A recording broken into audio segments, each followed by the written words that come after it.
The people are still very great in their consciousness and knowledge.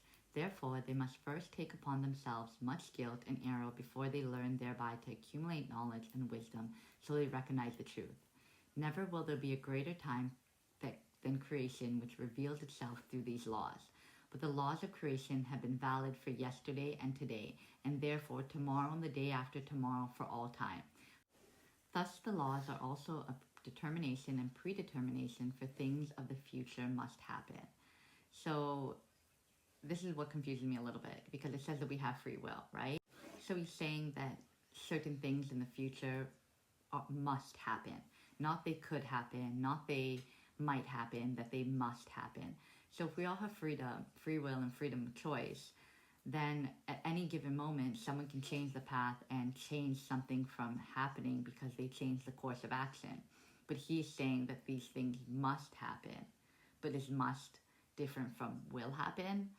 That these things must happen in order for truth, like meaning that things must happen. These things must happen in order for our spiritual awakening and for our consciousness to be raised, because he says that even though we're great in our consciousness at this level where they were at, they still have lots of error and guilt to take upon themselves before we're able to get to that heightened consciousness, advanced consciousness. And also, even now that we're at that spiritual awakening, there's still so much we're uncovering that we don't understand. And then he says that how creation laws are valid from yesterday, today, and tomorrow, and here until the end of time. So creation laws never change. That's why I say they're the most important to discover. But do God's laws change? Because when he talks about it just a little bit earlier in a couple of videos before that I posted, he says that now women and men have to be considered equal. But when Adam and Eve were created, it wasn't considered equal. Eve came. But women weren't created equal to men because Eve was taken from the rib of Adam to be created. She wasn't created as her own entity. She had to be taken out of a man. So in the beginning of time, that's what made men think that they were superior to women, and still to this day, because we needed the man in order to be created. So did God change his laws now where he says, no, women and men are actually, both are significant and needed in this?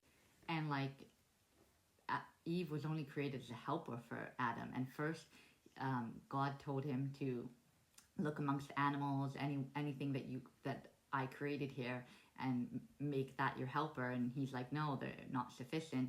So then he made a female helper for him to have.